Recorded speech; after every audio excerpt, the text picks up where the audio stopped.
जाने कितने प्रश्न उठ रहे होंगे उन दोनों के हृदय में, किंतु हारे।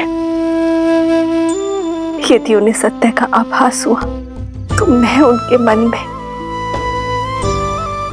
आपका पुष्प मुरझाने नहीं दूंगी।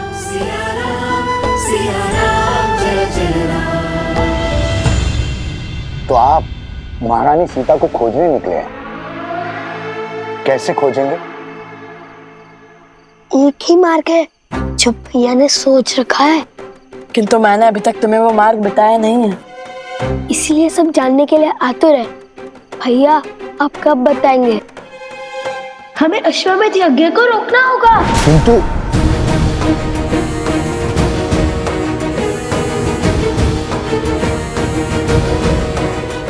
लव, तुमने सच में अश्वमेध यज्ञ के अश्व को रोकने का निर्णय लिया है? हाँ, माता सीता को खोजने के लिए हम अश्वमेध का अश्व रोकेंगे।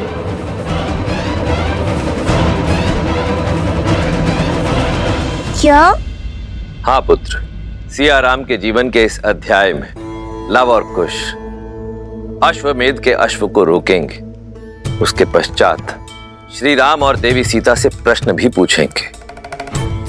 यही विधि का विधान है, नियति का निर्देश है। क्या सोच रहे हो गणेश? नियति तो उनके लिए होती है ना जो जन्म मृत्यु के बंधन में बंधे होते हैं।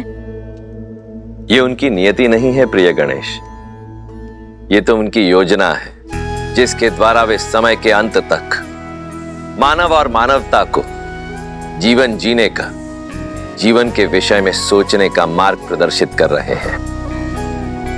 लक्ष्मी और नारायण अपने मूल स्वरूप में धरती पर वास नहीं कर सकते, इसीलिए अपने मानव स्वरूप में वो संसार को मर्यादा का पाठ पढ़ा रहे हैं और अब अपने पुत्रों के कर्मों द्वारा वो संसार को धर्म की शिक्षा देना चाहते हैं। तो अब लव और कुश अपने ही पिता के विरोध में शस्त्र उठाएंगे महादेव? देवी, आप बार बार भूल जाती हैं मैं क्या कहता हूं। धैर्य रखिए, आगे की कथा स्वयं ही हमारे समक्ष प्रकट होगी।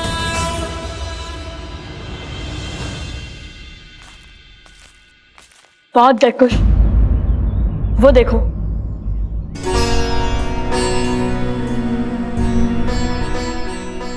भैया, अयोध्या वासियों ने हमें कितने आनंद से विदा किया था। क्या कहेंगे उन्हें? जैसे जैसे माता के निकट जा रहे हैं, मेरे आंसू का बाण मानो टूट रहा हो। कुश, अब हम बड़े हो गए हैं, हमें अपनी भावनाओं को संयम में रखना होगा। भैया, अभी हम बड़े कहाँ हुए? अभी तो हम श्री राम से, उनके भाई से और हनुमान जी से कितने छोटे हैं। यहाँ तक कि उपगुरु से भी छोटे हैं। पहले भी छोटे थे। पहली बात, बड़ा होने का अर्थ किसी और से बड़ा होना नहीं होता कुश। और दूसरी बात? और दूसरी बात, कोई भी आयु से बड़ा नहीं होता। बड़े तो अनुभव से होते हैं और भगवान वाल्मीकि के आशीष से हमने तो अनेक अनुभव हुए हैं ना।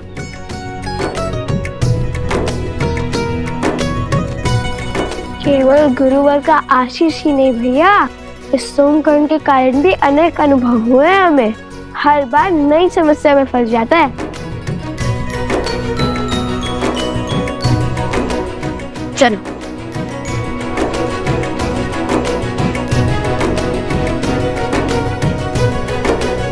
भैया, आज माता नहीं है द्वार पर। मुझे भी आश्चर्य हो रहा है, कदाचित कहीं व्यस्त हो गई होंगी वे।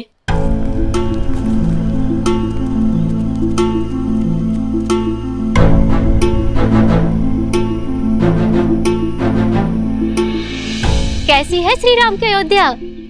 साथ क्या लाए और महाराज से भेंट हुई? प्रजा ने तुम्हारे मुख से राम कथा सुनी? कोई उपहार मिला? जो भी पूछना है सोमकर्ण से पूछो।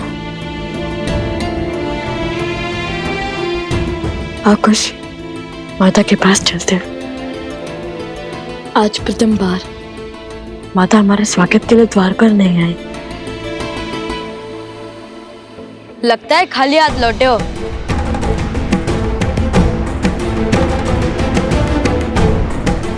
कदापि नहीं। उपहार में जीवन के सबसे महत्वपूर्ण कर्तव्य लाया हूं, जो अब हमें स्पष्ट रूप से दिखाई देने लगा है। आगे क्या करना है पता है हमें।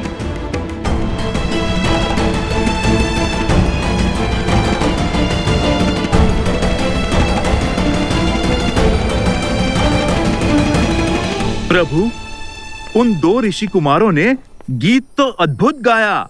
मैं तो अभी तक उनकी धुन में थिरक रहा हूँ प्रभु। प्रभु, उनका गायन और गान असाधारण था। असाधारण तो उनके गुरु है हनुमान, त्रिकालदर्शी भगवान वाल्मीकि। हाँ प्रभु, उन्हीं के आश्रम में तो रहते हैं वो दोनों। मुझे लगता है अयोध्या की सीमा से अधिक दूर नहीं होगा वो आश्रम। सूर्यवंश के इन सूर्य का तेज अयोध्या तक नहीं पहुंचना चाहिए, श्री राम तक भी नहीं।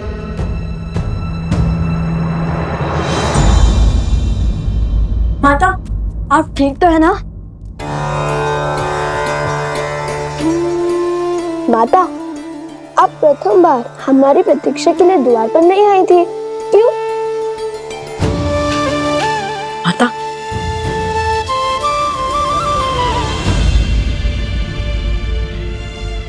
आपका हाथ तो तप रहा है।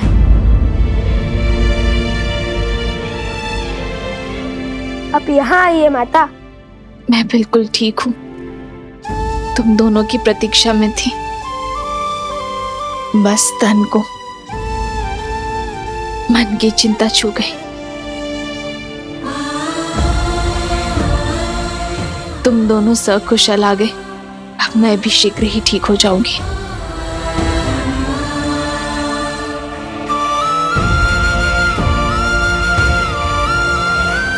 मैं अभी आपके लिए जड़ी बूटी लेके आता हूँ। गुरुदेव ने हमें सिखाया था। आप देखना, आप शीघ्र ही स्वस्थ हो जाएंगी।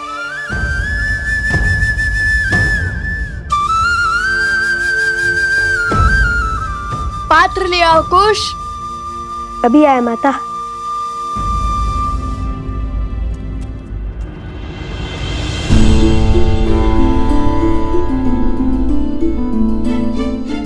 अरे, मैं इनसे अयोध्या के बारे में कैसे पूछूं? एक और मन करता है कि अयोध्या की कुशलता के बारे में पूछूं, तो दूसरी ओर अयोध्या में हुए उनके अनुभव का विवरण जानने से भयभीत भी है।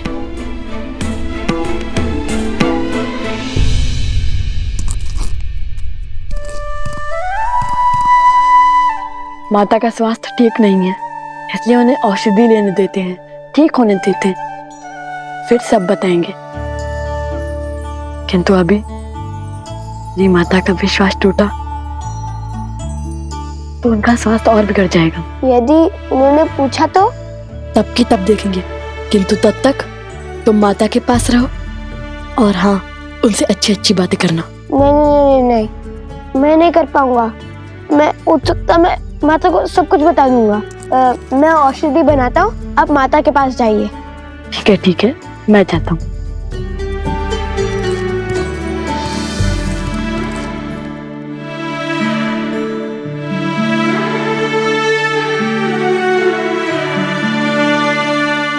कुश पात्र में बूटी लेने गया है माता। वो हट कर रहा था कि आपके लिए बूटी वही बनाएगा। पुत्र, तुमने कुछ बताया नहीं। कैसी लगी अयोध्या? सब कुशल है ना वहां? हाँ, सब ठीक है वहां पर। सब कुशल है, पूर्णतः कुशल। तुम दोनों ने प्रभु के दर्शन किए? हाँ, अवश्य। हमने उनके दर्शन भी किए, उन्हें राम कथा भी सुनाई और हम उनसे भेंट भी ला। अरे नहीं नहीं, वो हमें भेंट भी देने वाले थे, किंतु उनके हाथ का धागा टूट गया और उन्होंने वो धागा अपने कलाई से हमारी कलाई में बांध दिया। ये देखिए, जन्म जन्म का है ये संगम, राम रतन सीता वैभव धन।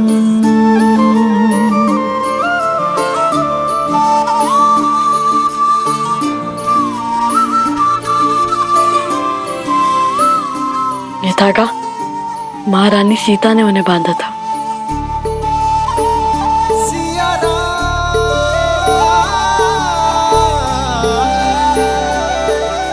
माता, ये लीजिए।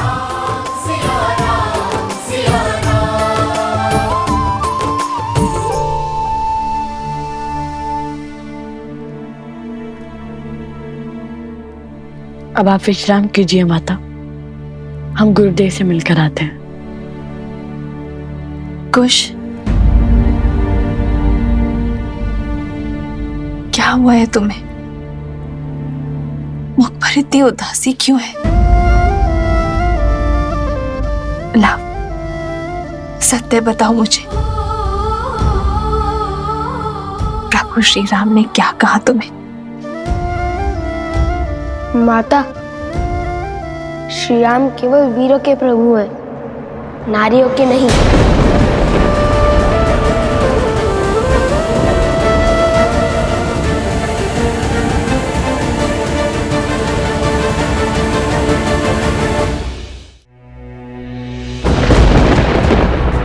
खुश, ये कैसे कटु शब्दों का प्रयोग कर रहे हो तुम?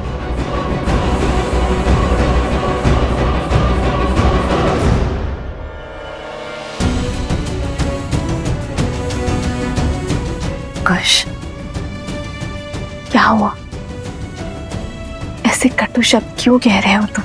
क्योंकि यही सत्य है माता, हमारी संसार की जो श्रद्धा श्री राम में है वो व्यर्थ है।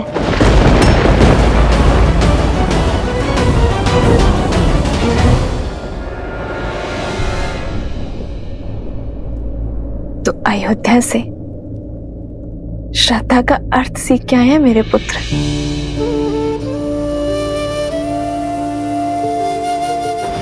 मेरे आराध्य के समक्ष उस दिए को देखो और उसकी बाती को भी। श्रद्धा इस बाती की भांति है, जिस प्रकार अग्नि इस बाती को जलाती है,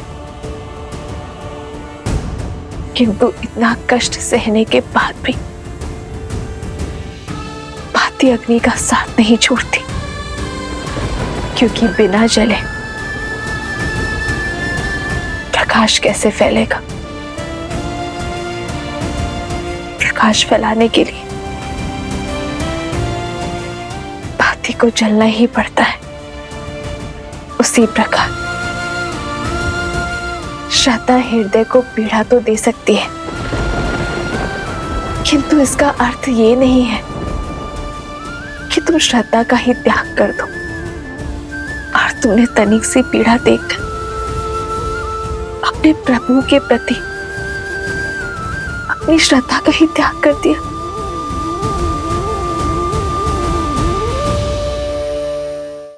क्या श्रद्धा इतनी दृष्टिहीन होती है कि उसे किसी का अपराध या उसका दोष तक नहीं दिखता? गुरुदेव कहते हैं दोषी दोषी होता है, चाहे वो राजा हो या रंक, भगवान हो या भक्त। पर बिना कसौटी किए किसी को दोषी मानना भी स्वयं में बड़ा दोष है। तुमने स्वयं कैसे निश्चित कर लिया कि श्री राम दोषी है? स्वयं कैसे निर्धारित कर लिया कि जिसकी इतने वर्षों से मैं आराधना कर रही हूं, मेरे वो आराध्य, मेरे वो श्री राम अपराधी है?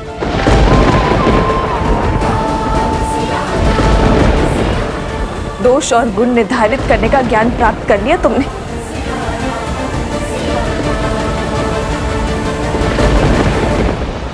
आप इसलिए ये सब कह रहे हैं क्योंकि कदाचित आपने श्री राम की गाथा अधूरी सुनी है। आप नहीं जानती, आपके आराध्य आपके श्री राम निष्कलंक नहीं है माता। अयोध्या लौटने के बाद उन्होंने माता सीता का त्याग कर दिया था। उन्होंने माता सीता का त्याग कर दिया था।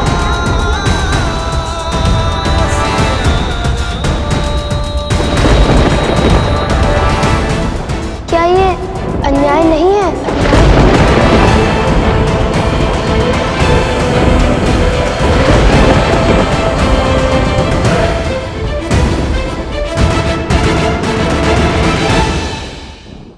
ये अन्याय नहीं था।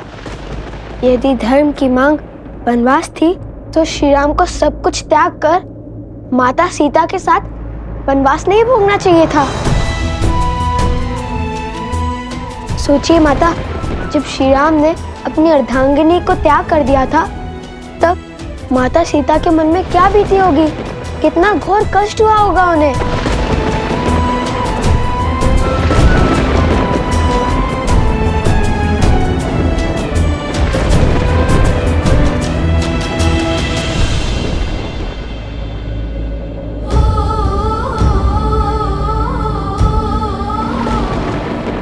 संसार चाहे जो भी कहे, किंतु मुझे पूरा विश्वास है कि आज भी सीता के मन में प्रभु श्री राम के लिए श्रद्धा की अग्नि उतनी ही ज्वलंत है। और मुझे पूरा विश्वास है कि ये निर्णय केवल श्री राम का नहीं अपितु सीताराम का है, जिसका कारण सही समय पर संसार को ज्ञात हो जाएगा। माता,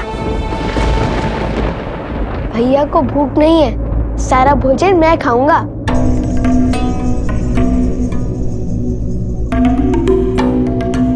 ये भोजन कहाँ से आया बीच में? आ गई बस, भैया को भूख नहीं लगी आज। ये दिलाव को भूख नहीं लगी तो उसे स्वयं बोलने दो। और तुम्हें कैसे पता उसके मन की स्थिति? वैसे ही माता सीता के मन की स्थिति आप कैसे जान सकती है माता? इसलिए हमने निश्चय किया है कि हम महारानी सीता को खोजने जाएंगे।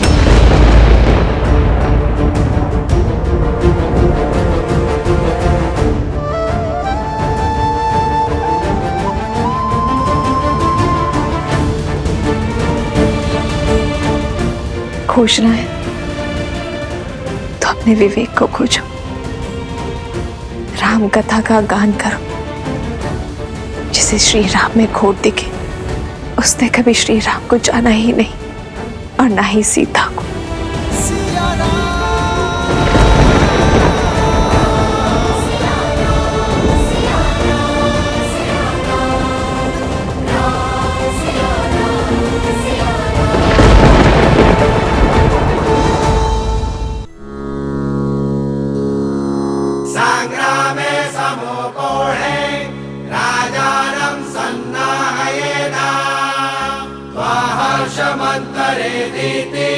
पश्चाद्रथस्यावस्थाय जिमूत सेवा भवति प्रतीकमिति कवचम् प्रयच्छेत उतरया।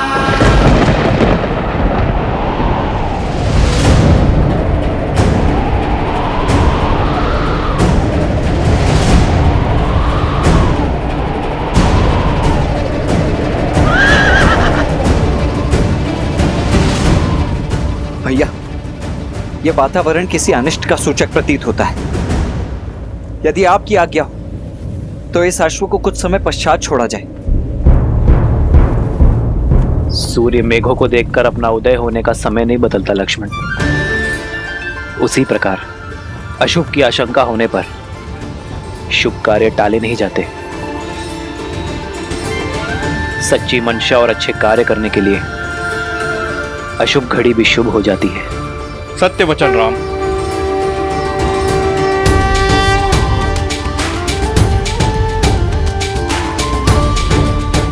ये अश्वमेध का अश्व है जो धर्मात्मा महाराज कौशल नरेश अयोध्यापति श्री राम की संपत्ति है और मर्यादा और धर्म की गति का प्रतीक है।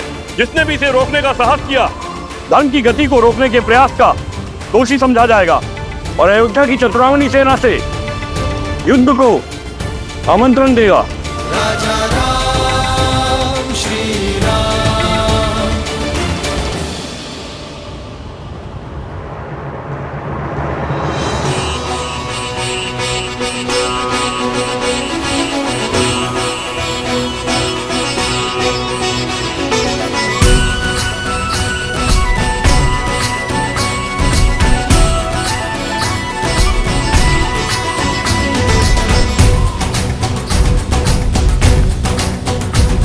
जन जन का मन हर्षाया है, देखो सुराज अब आया है। सेना के साथ अश्व की रक्षा के लिए कौन जाएगा? हम सभी सज्ज हैं भैया, आप जिसे आदेश देंगे वो तैयार है। क्या मैं चला जाऊं भैया? ध्यान रहे शत्रुघ्न, ये यज्ञ अन्य राज्यों पर धर्म की सुरक्षा और संधि प्रदान करने के लिए है, उन पर अधिकार स्थापित करने के लिए नहीं है। धर्म और मर्यादा पर संसार की अटूट श्रद्धा बनाए रखने के लिए तुम्हारी सहायता चाहिए मित्र। क्या हमारा सहयोग करोगे? बस इस श्रद्धा को टूटने मत देना।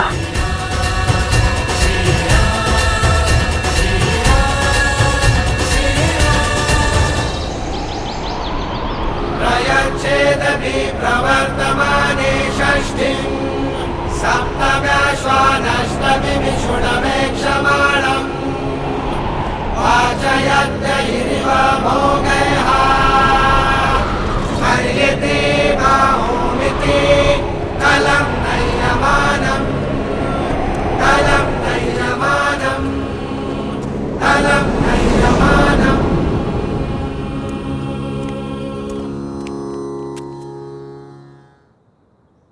सेनापति, अश्व की रक्षा के लिए किसी के प्राण लेने का अधिकार नहीं है आपको, किंतु रोकने वाले को बंदी बनाने का पूरा अधिकार है।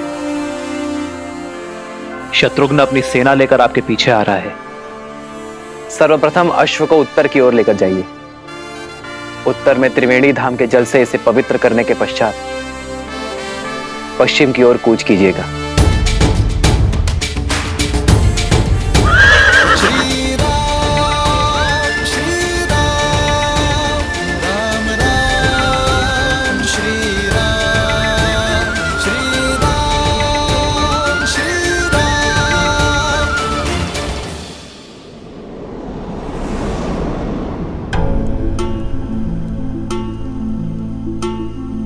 जाने कहाँ होंगी माता सीता? लो, माता सामने है और ये उन्हें जगत भर ढूंढने चले।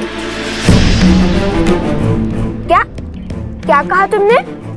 मैं बताता हूं।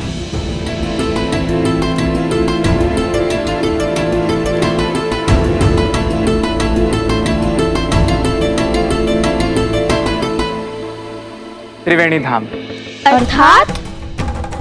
अर्थात हमें गुरुदेव ने आदेश दिया है स्वर्ण कमल लाने का। हमें उत्तर की ओर त्रिवेणी धाम जाना होगा।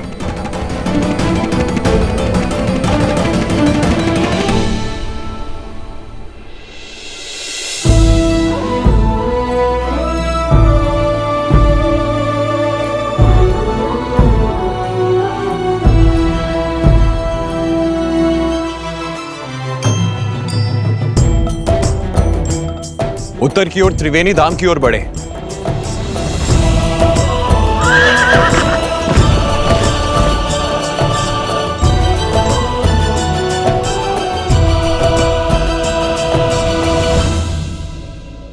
यहाँ हम किसी और दुविधा में हैं और गुरुदेव हमें त्रिवेणी भेजना चाहते हैं।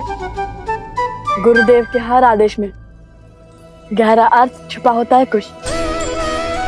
तो देखना, यहाँ से हमें अवश्य ही कोई नया मार्ग मिलेगा।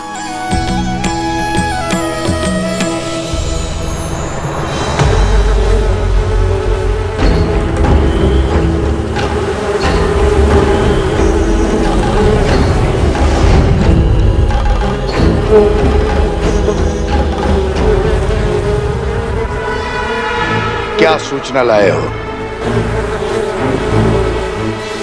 ठीक है, जाओ गुरु में बसे परेशी गांव में पुनः असुरी रोग फैलाओ।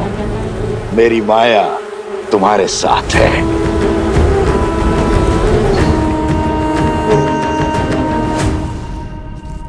भैया, आज शुक्ल पंचमी है। यज्ञ के अश्व को मुक्त कर दिया होगा अयोध्या से। हाँ, और कदाचित इसलिए भगवान वाल्मीकि ने हमें आज ही त्रिवेणी धाम जाने का आदेश दिया, या फिर कदाचित यहीं कोई हमें महारानी सीता से मिलने का मार्ग मिल जाए। हाँ भैया, महारानी सीता से मिलने का मार्ग मिल जाए, मुझे अधिक प्रसन्नता होगी।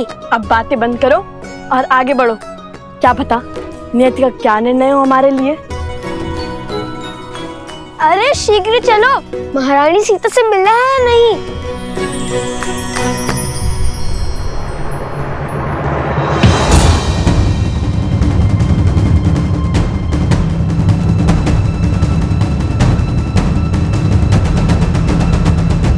माताओं के गौतम ऋषि के आश्रम में जाने के पश्चात इस महल से बड़े बूढ़ों की छाया उठ चुकी है। आप दोनों का यहाँ आने के लिए कोटि कोटि धन्यवाद। यदि आपका मार्गदर्शन ना होता तो अश्वमेध यज्ञ का इतनी सरलता से आरंभ ना होता।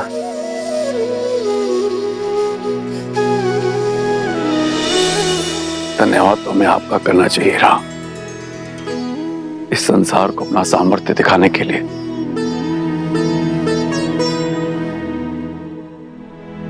अब हमें आज्ञा दीजिए, चलते हैं।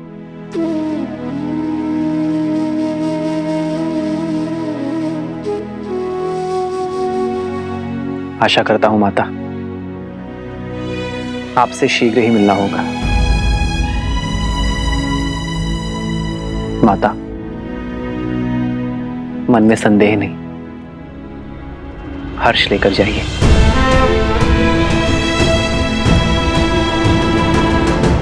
माता,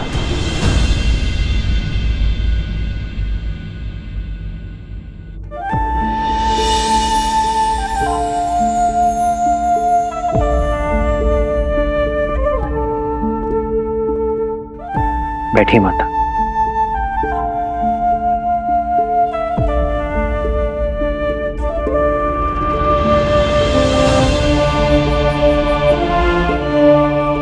बताइए माता, सीता की अनुपस्थिति में सीता का अर्धांग आपका पुत्र नहीं बन सकता?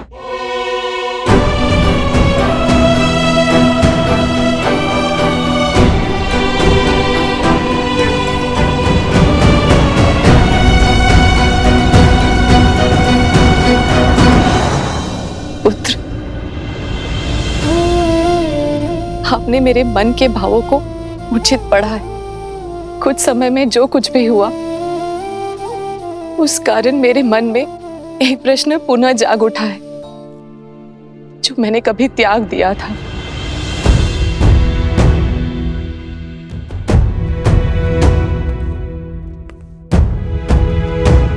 माता,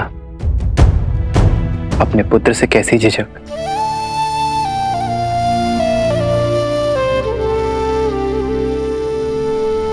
मेरी सीता का वनवास कब पूर्ण होगा राम? कब मेरे हृदय में बसने वाली मेरी पुत्री मेरे नेत्रों के समक्ष होगी? कब इस मुहूर्त के स्थान पर मेरी सीता मेरे समक्ष आएगी राम?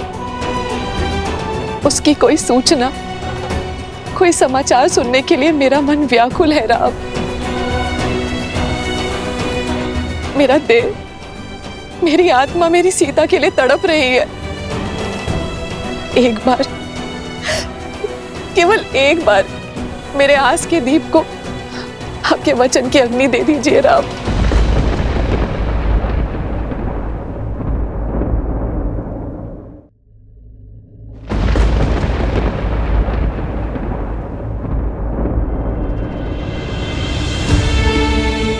माता, मैंने और सीता ने अपने राज्य के हित के लिए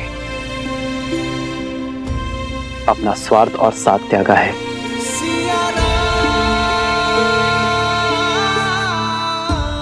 किंतु मैं आपको वचन देता हूं, यदि मेरे इस निर्णय पर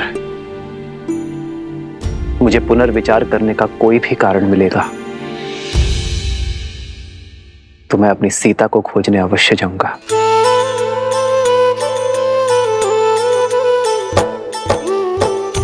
आपका ये वचन मेरे जीवन की शक्ति बनेगा राम, और मैं महादेव से प्रार्थना करूंगी कि शीघ्र ही आपको ऐसा कोई कारण मिले।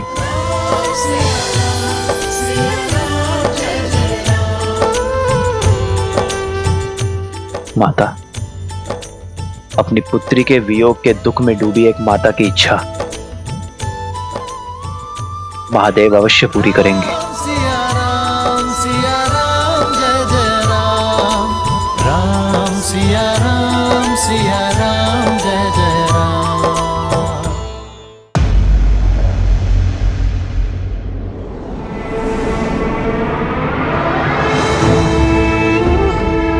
आप लगता है धनुर्धर लक्ष्य भेदने निकल चुके हैं।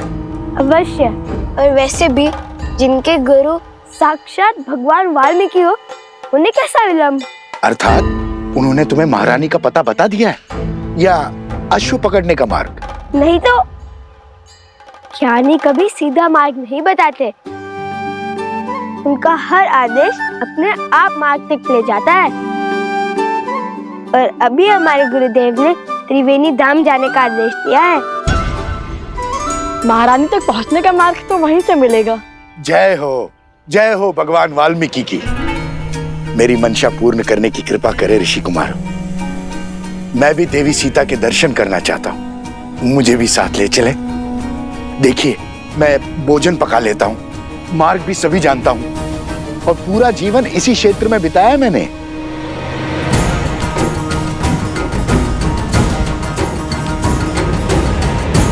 सबकी क्या राय है? सब अपना अपना मत बताइए।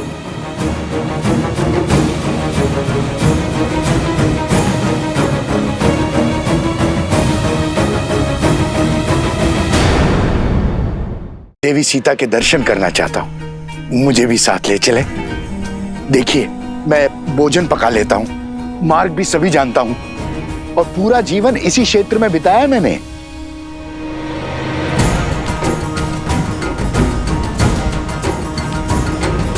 सबकी क्या राय है? सब अपना अपना मत बताइए। आप मिथिलावासी हैं, आपको तो हमारे साथ चलना ही चाहिए।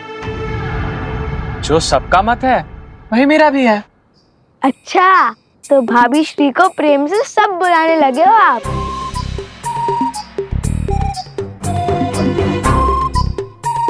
अब चलो भी, अन्यथा लव भैया कहेंगे शीघ्र चलो शीघ्र चलो।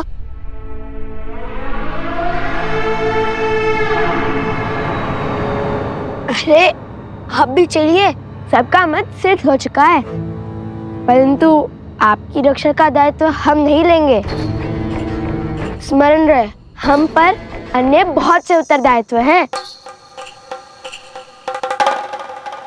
इतने वर्षों से इसी वन में भटक रहा हूँ, अपनी रक्षा स्वयं कर सकता हूँ। बिना शस्त्र के कैसी रक्षा? पैरों से। जहाँ भय लिखा वहां से भाग खड़े होंगे, है ना?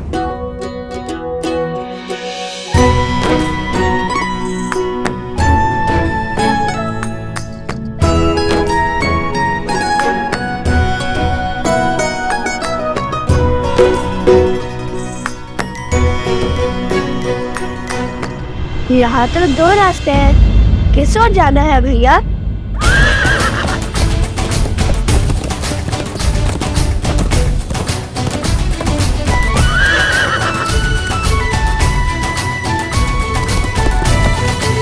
त्रिवेणी धाम जाने के सबसे उचित मार्ग जानते हैं आप?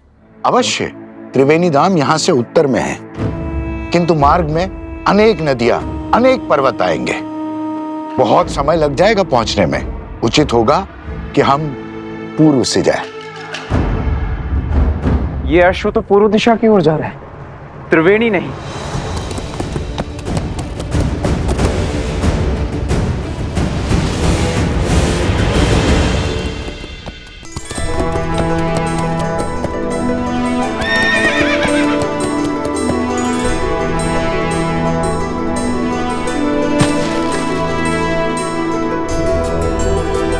हे अश्व, इस ओर चलिए।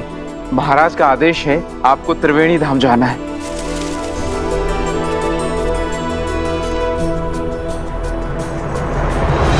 नहीं! यज्ञ के अश्व को नहीं मारते हैं, बोल। इसी क्षण जाओ और राजकुमार शत्रुघ्न को सूचित करो कि अश्व ने अपना मार्ग बदल लिया है। वो पूर्व दिशा की ओर जा रहा है। उनसे कहो कि वो भी उसी दिशा में आए। जाओ, अति शीघ्र जाओ। जो आज्ञा सेनापति। त्रिवेणी धाम तीर्थ में स्नान करने का महत्व है। जब अश्व 3 पवित्र नदियों के जल से निकलते हैं तो देवता समस्त प्रजा को उनके पापों से मुक्त कर देते हैं। यदि उस अश्व को देवता त्रिवेणी से दूर ले जा रहे हैं तो अवश्य ही हमारा कार्य अधिक विकट हो जाएगा। हमें अपनी समस्त शक्तियों के साथ उस अश्व के पीछे जाना होगा। जय श्री राम, जय श्री राम, जय श्री राम, जय श्री राम। बचाओ, बचाओ, बचाओ, बचाओ। मैंने तो उस ओर से आ रही है।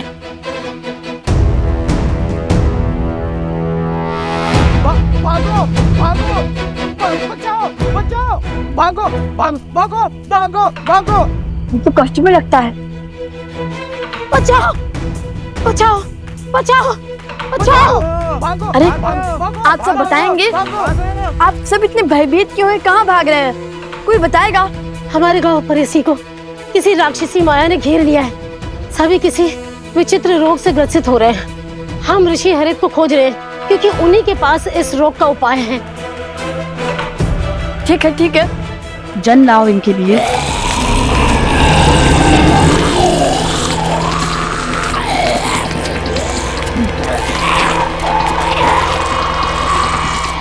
आप सब हमारे पीछे आइए।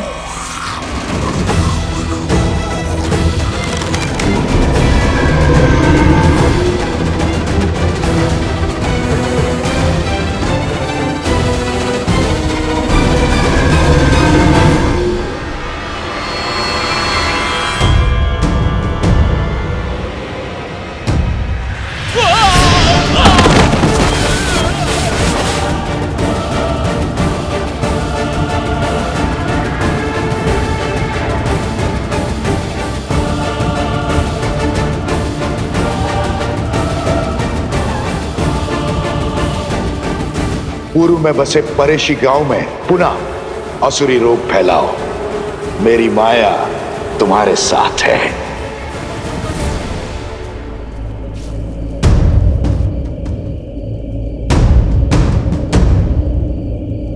इस घने धुएं में तो कुछ दिखाई नहीं दे रहा भैया।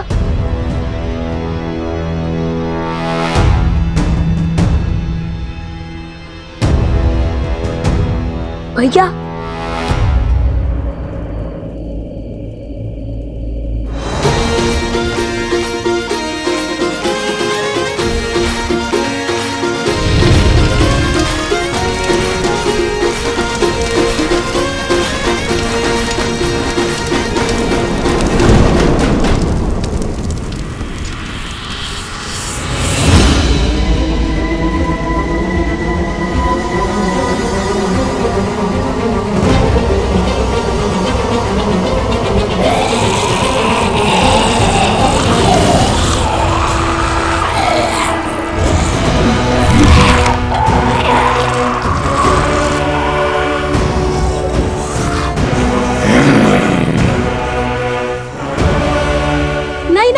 इन्हें मत मारिए।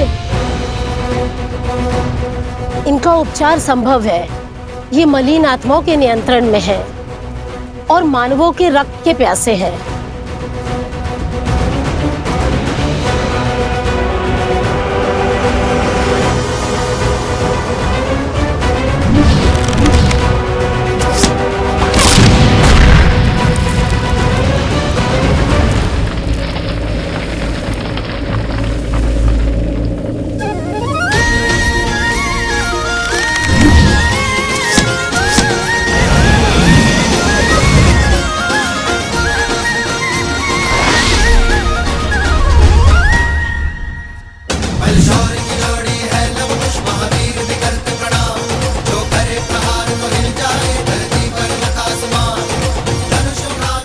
लव कुश,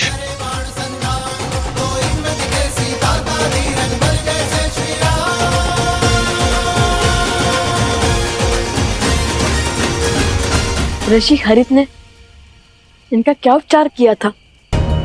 उन पर्वतों के बीच में विशेष औषधियां उगती है, उन्हीं के उपयोग से ऋषि हरित ने इनका उपचार किया था।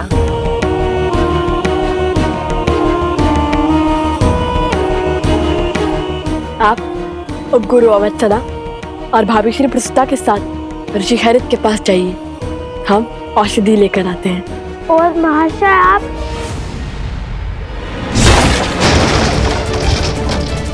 बचाओ बचाओ, भागो भागो भागो भागो भागो। कहा था ना, इनके अस्त्र इनके चरण ही हैं। जहाँ भय लगा वहाँ भाग खड़े होंगे। पहले हमें इन्हें रोकना होगा, अन्यथा हमारे जाते ही ये आसपास के अन्य गांवों पर आक्रमण कर देंगे। क्या करे भैया, यदि ये असुर होते तो लक्ष्मण रेखा खींचकर इन्हें सीमा में बांध देते, किंतु ये तो असुर भी नहीं है। तुम सदा अनजाने में ही उचित युक्ति सुझाते हो कुछ। असुर नहीं तो क्या हुआ, हम इनके आसपास एक अभिमंत्रित रेखा तो खींच ही सकते हैं ना। जो अशुद्ध होते हैं उन्हें सदा शुद्धता से, पवित्रता से संकट होता है।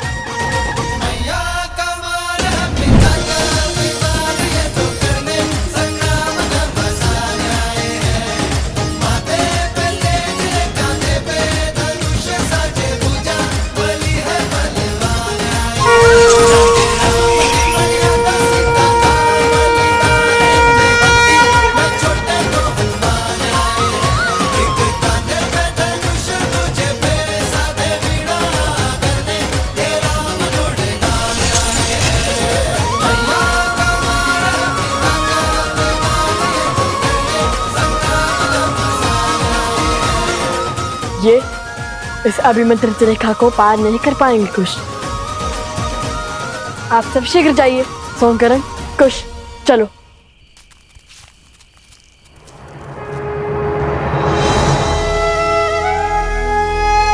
हे माता तमसा, आप सब नदियां बहने हैं इस भूमि पर हर और उपस्थित हैं। मेरी आपसे विनती है माता, मेरे पुत्रों का मार्गदर्शन करने में, रक्षण करने में उनका सहायक बनिए। उनके प्रभु पर उनकी अटूट श्रद्धा को बनाए रखने में सहायता कीजिए माता।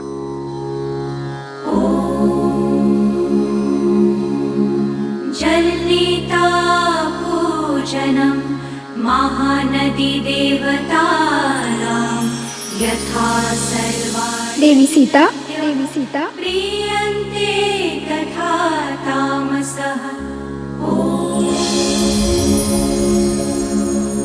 जलनीता पूजनं महानदी देवतानां यथा सर्वाणि नद्यः प्रीयन्ते तथा तामसः। भूमि की हर नदी जानती है कि आप भूमि देवी की पुत्री सीता भूमिजा है और आपकी संतानों की सुरक्षा हमारा दायित्व है। माता, त्रिवेणी धाम में सभी महानदियां आपके पुत्रों को अपना आशीर्वाद देने हेतु उपस्थित होंगे, किंतु जैसे हम स्वयं किसी घड़े तक नहीं जाती, आपके पुत्रों को हमारा आशीर्वाद प्राप्त करने के लिए नदी में स्वयं स्नान करना होगा। आपका कोटि कोटि धन्यवाद माता। आपके शब्दों ने मेरे मन में आशा की ज्योत जलाई है।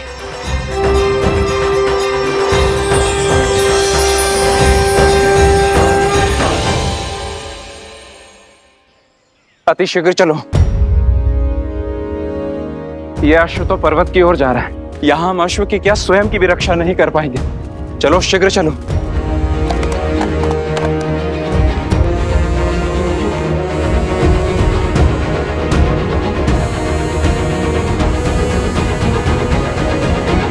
संकल्प है माता सीता को खोजने का।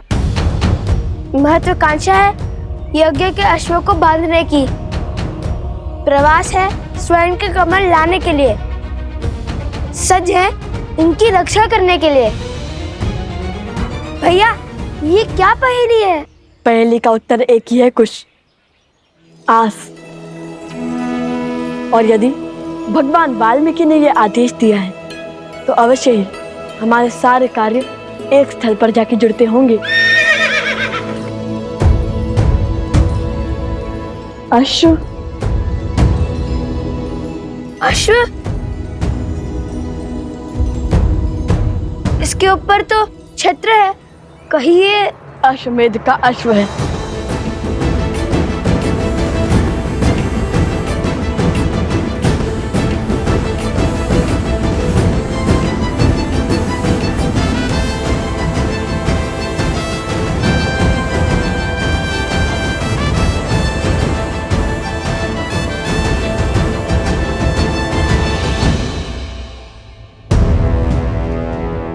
वो देखिए भैया,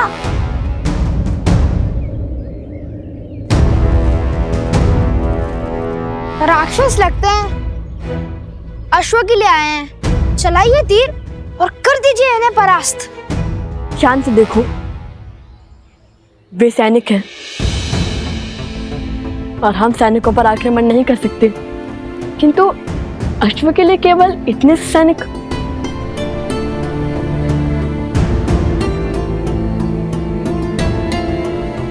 अवश्य ही सेना की बड़ी टुकड़ी पीछे होगी, हमें उनका सामना भी करना होगा।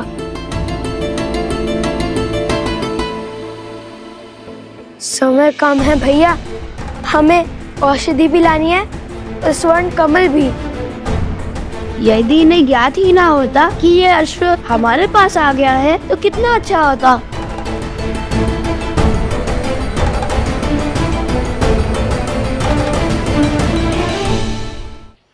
कुश, सोम, आसपास के गांव से एक अश्व लाओ।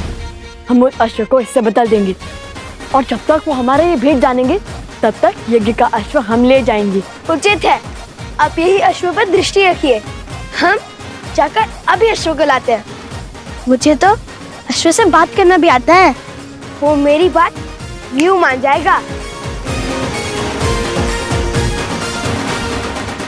अश्व मिल गया, अब चलकर श्री राम से प्रश्न करेंगे। लक्ष्मण, संसार को कालांतर तक गौ पूजा स्मरण रखनी चाहिए।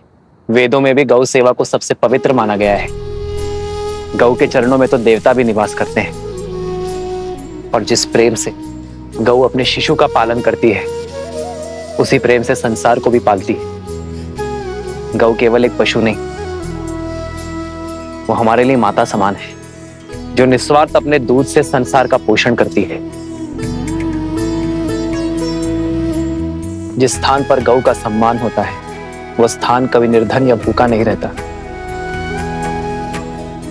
इसलिए गौ के लिए प्रेम और सेवा केवल हमारा कर्तव्य ही नहीं, हमारे जीवन का आधार भी है। श्री राम श्री राम श्री राम।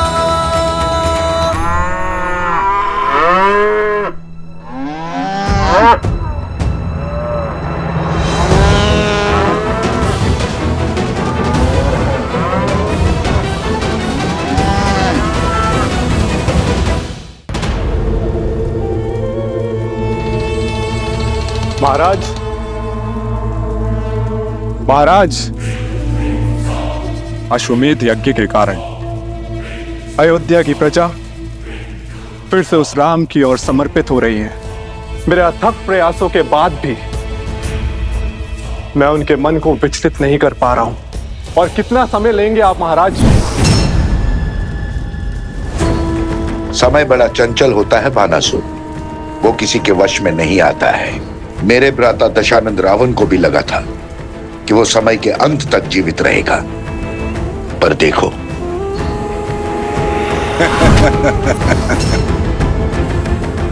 मैं उन बालकों के मन में एक बीज बो चुका हूं, एक सोच कि संसार में ऐसे भी पिता है जो अपने बालकों की सहायता के लिए कभी नहीं आए।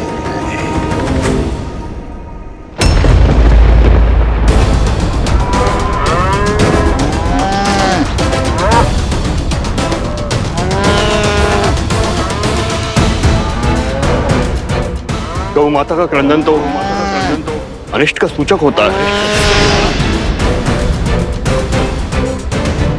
अब इन बालकों को जब पता चलेगा कि श्री राम ही उनके पिता है, जो उनके लिए कभी नहीं था, तब छिड़ेगा युद्ध। एक सोच कि संसार में ऐसे भी पिता है जो अपने बालकों की सहायता के लिए कभी नहीं आए। अब मेरे प्रकोप से वो दोनों अपनी पराजय का दोष अपने पिता को देंगे। और यदि विजय हुए तो उनके मन में अहंकार को स्थान दूंगा।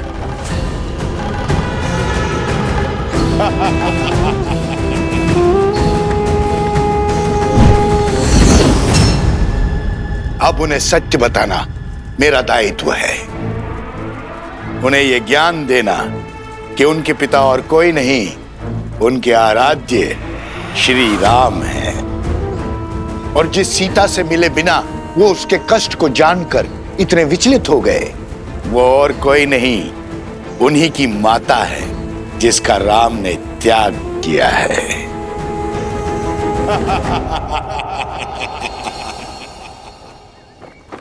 गऊ का रुदान भले ही अशुभ संकेत हो, किंतु ये बात स्मरण रहे कि हर संकट हमें सीखने का और कर्मों में सुधार लाने का अवसर देता है। और जैसे आर्य सुमंत ने बताया कि गऊ के रुदान का कारण उसके बछड़े से उसका विरह था, जिसे शीघ्र ही ढूंढकर उसकी माता से पुनः मिलाने का आदेश है। महाराज, ये तो नहीं पता कि आपने ऐसा क्यों किया, किंतु क्या शत्रुघ्न को अश्व से दूर रखने का आदेश उचित है? शक्तिशाली राष्ट्र सबसे पहले आक्रमण नहीं करता भरत, और जिस राजा की अयोध्या के अश्वमेध यज्ञ को चुनौती देने की इच्छा है, उसे भी तो युद्ध के लिए सज्ज होने का अवसर मिलना चाहिए। और यदि इस बीच किसी कारणवश अश्व की मृत्यु हो जाए तब क्या होगा? अश्व की मृत्यु तभी संभव है जब यज्ञ देवता कुपित हो। यज्ञ देवता का प्रभु श्री राम पर कोपित होना तो असंभव है। संभव है। असंभव? जितनी पवित्रता से भैया ने ये यज्ञ करवाया है, यज्ञ देवता का कुपित होना असंभव है गुरुदेव। यज्ञ में दी आहुति यदि यज्ञ देवता ने ना स्वीकारी तो वो कुपित होंगे। परंतु यज्ञ देवता आहुति स्वीकार करेंगे क्यों नहीं? क्योंकि यज्ञ में मंत्रोच्चार केवल महाराज राम ने किया है, उनकी पत्नी ने नहीं। परंतु महारानी की मूर्ति मंत्रोच्चार कैसे कर सकती है?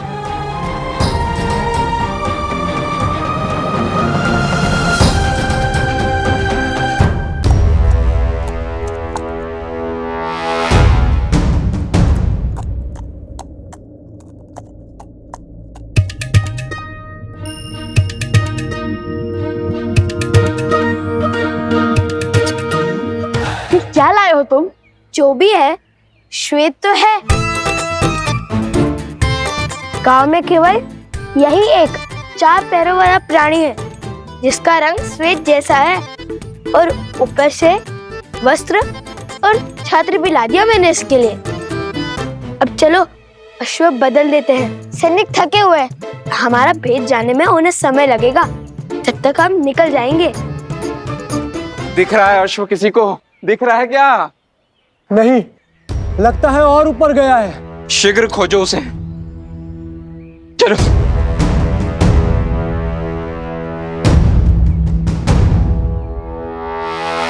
हमें सैनिकों का ध्यान भटकाना होगा। जो आ गया भैया, आप अश्व को पकड़िए, मैं अश्व की ध्वनि निकालता हूँ, उनका ध्यान भटकाता हूँ। ये अश्व की ध्वनि है या फिर गधे की? पर भैया, गधा तो डी चौ करता है।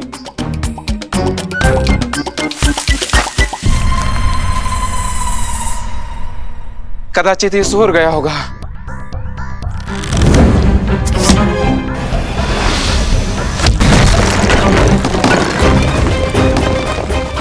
ये ईश्वर क्या ध्वनि है?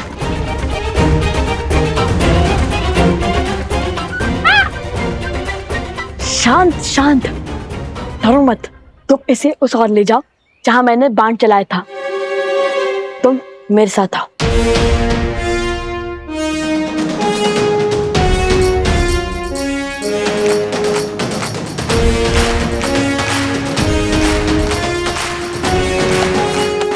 मरण है ना, हमें अश्व को कैसे रोकना है? कैसे रोकना है?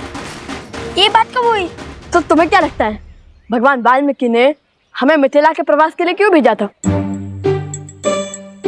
ओ, स्मरण है, इस प्रवास की तैयारी के लिए।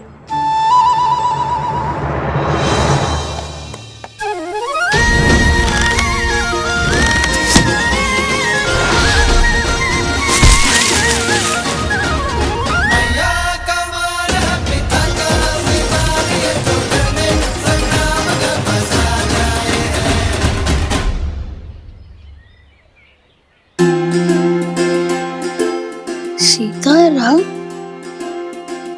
भैया, ये तो वही अश्व है। राम सिया राम जय जय राम। राम सिया राम जय जय राम। कदाचित इसका हमारा और सीताराम का कोई ना कोई संबंध अवश्य है। क्यों मित्र, हम स्मरण है ना? उस गधे से भय तो नहीं लगा?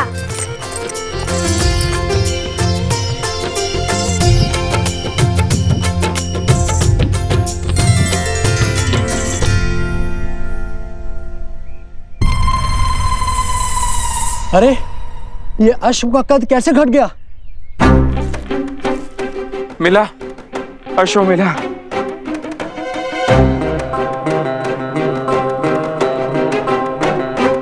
रंग भी बदला बदला सा लगता है। इस काले पर्वत में उसका रंग धूमिल सा हो गया होगा। पर इस पर छत्र तो है, पर अश्व जैसा नहीं है। एक ही वाक्य में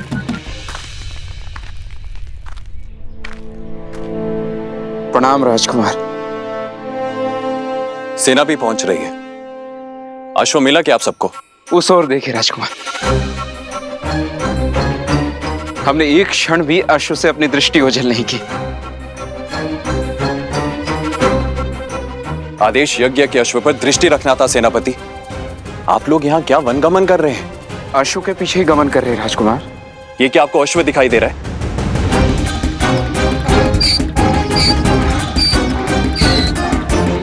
ये एक गधा है आप ही की तरह सेनापति। आप अयोध्या लौट जाइए। सैनिकों, हमें शीघ्र ही अश्व ढूंढना होगा। भैया, औषधि? नहीं, हम अभी नहीं ला सकते। वो देखो, पर्वत पर सैनिक है, हम पकड़े जा सकते हैं। सर्वप्रथम हम स्वर्ण कमल लेकर आते हैं, फिर इसको पास के किसी गांव में छुपा देंगे।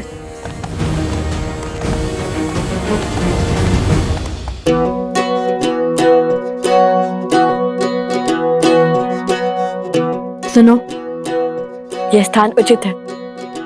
यहाँ पर कोई भी अश्व को नहीं ढूंढ पाएगा।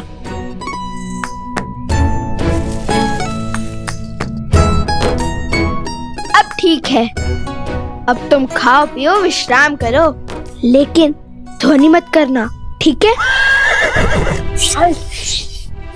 ध्वनि मत निकालना।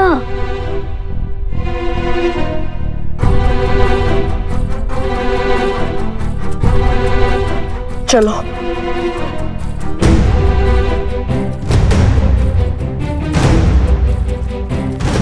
अरे, अब क्यों छुप रहे हैं हम? अब तो अश्व भी नहीं है हमारे साथ। यदि सैनिक ने हमें देख लिया, तो हमसे प्रश्न किया, तो वन देवी के पुत्र सत्य थोड़ी ना कहेंगे।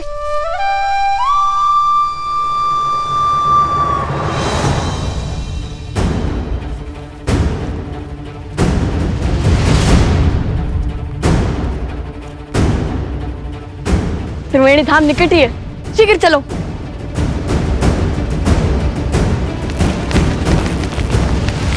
ऋषि कुमार,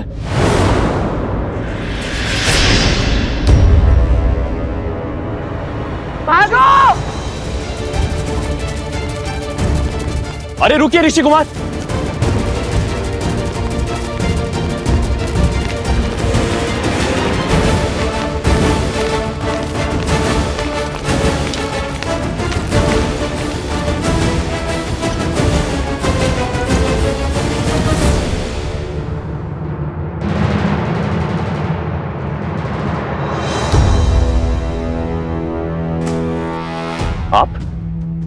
आपको तो मैंने अयोध्या में देखा था। और क्या वो ऋषि कुमार वही हैं जिन्होंने अयोध्या में गान किया था? क्या आप क्या कहना चाहते हैं? नहीं, वो नहीं है। तो फिर वो दोनों भागे क्यों? क्योंकि वो असत्य नहीं बोल सकते, किंतु मैं बोल सकता हूँ ना। आपने क्या हमारे अश्वमेध के अश्व को कहीं देखा है? सत्य कहिए, अन्यथा आपके प्राण संकट में पड़ सकते हैं। सत्य सत्य तो ये है, आप और आपके सैनिक कभी एक बाल ऋषि कुमार के प्राण नहीं हारेंगे। और दूसरा सत्य ये है, आप और आपके सैनिक लव कुश से कभी जीत नहीं पाएंगे। राजरुज, वो दिख गए, वो ऋषि कुमार। ऋषि कुमार रुको।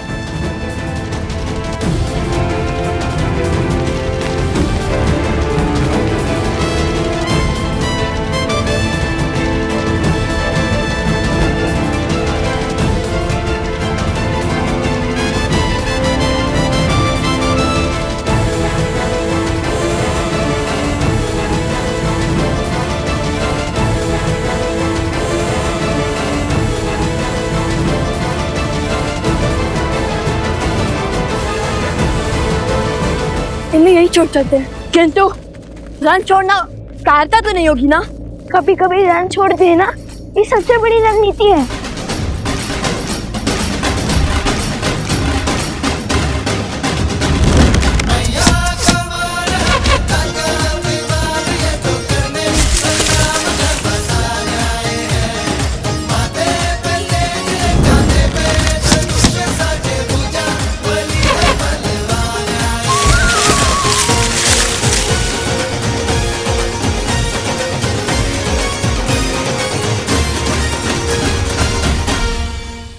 सैनिकों, शीघ्र हटाओ इसे।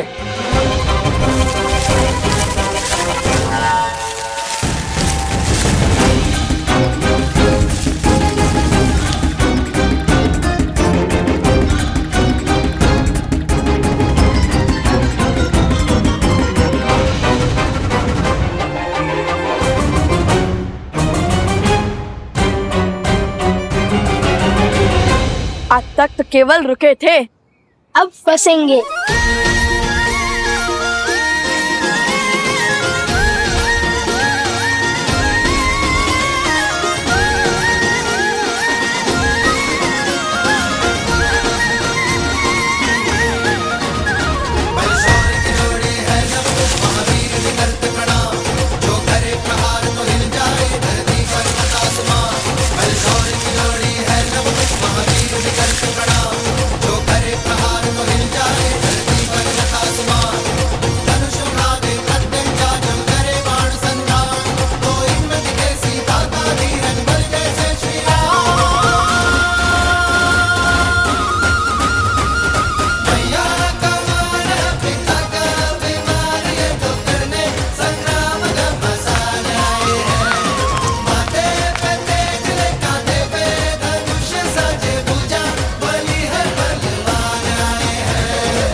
बस अब वो यहाँ फंस जाएंगे और हमें अधिक समय मिल जाएगा।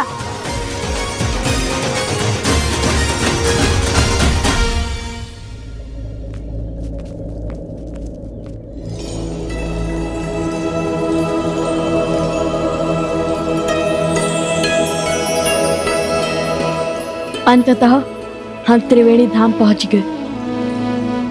वो देखो तमसा, वो देखो सोना, और वो जो दाहिने ओर से आ रही है वो है सप्तगंडिका, जहाँ तीनों नदियों के मिलने का स्थान है, इसलिए ये त्रिवेणी है। सुंदर भैया, क्या रूप है इस त्रिवेणी धाम का।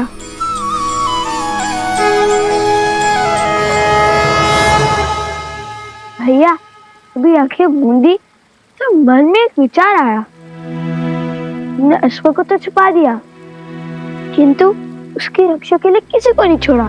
चल हम शीघ्र सारे स्वर्ण कमल एकत्रित कर चलते हैं, ताकि किसी के वहां आने से पहले हम अश्व तक पहुंच सके।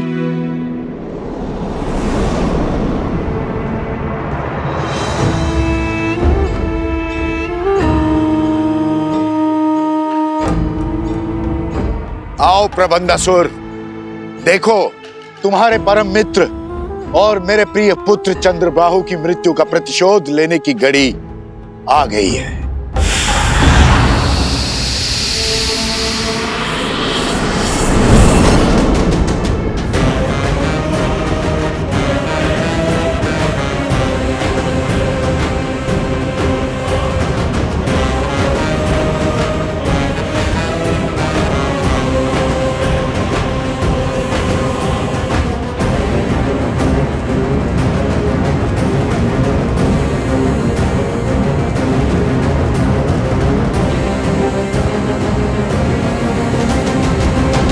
महाराज सहस्त्रमुख रावण की जय। महाराज, जिस क्षण की प्रतीक्षा में मैं अब तक जी रहा था, वो क्षण, वो प्रतिशोध का सुख देने के लिए आपका कोटि कोटि धन्यवाद। धन्यवाद मुझे नहीं, उन बालकों को दो, वही तो है इस सुअवसर के सूत्रधार।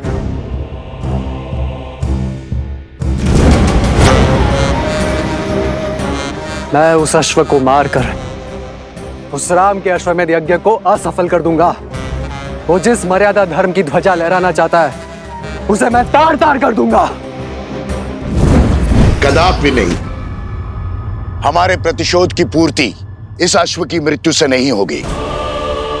जैसा मैं कहता हूं वैसा करो। किंतु महाराज, सामने खड़े सुअवसर को केवल मूर्ख ही गवाते हैं। मैं इस अश्व को मारकर सीधा राम को युद्ध के लिए ललकारूंगा। फिर वो तो क्या, उसके समस्त परिवार को समाप्त कर दूंगा मैं। अपनी क्रोधाग्नि को शांत करो, बल से नहीं बुद्धि से काम लो। वचन देता हूं, प्रतिशोध का ऐसा भव्य सुख दूंगा तुम्हें, जिसमें राम और उसका परिवार स्वयं ही एक दूसरे की मृत्यु का कारण बनेंगे।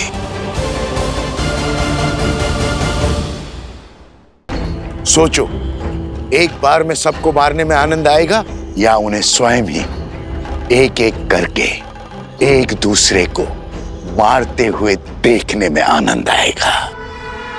और अपनी योजना के लिए मैंने तुम्हें चुना है, क्योंकि छल में तुम्हें मात देना असंभव है। तुम कभी भी कोई भी रूप धरकर किसी भी वस्तु में प्रकट हो सकते हो। मैं चाहता हूं कि तुम यज्ञ के अंत तक इस अश्व के साथ रहो।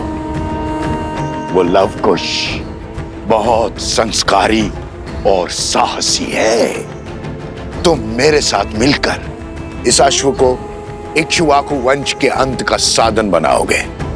परंतु महाराज, किंतु परंतु यद्यपि कुछ नहीं सुनना है मुझे। जैसा कहता हूं वैसा करते जाओ।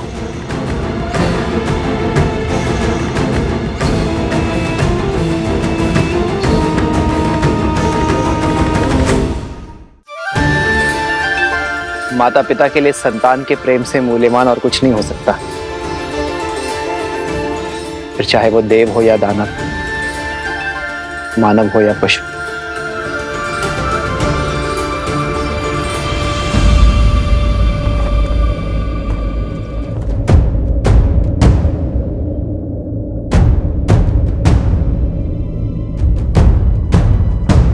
क्या हुआ सेनापति? शत्रुघ्न ने तुम्हें यहाँ क्यों भेजा? मुझे क्षमा करें महाराज, उन्होंने मुझे अति शीघ्र अयोध्या लौटने का आदेश दिया है, क्योंकि मेरी चौकसी में यज्ञ का अश्वक हो गया। अश्वक हो गया?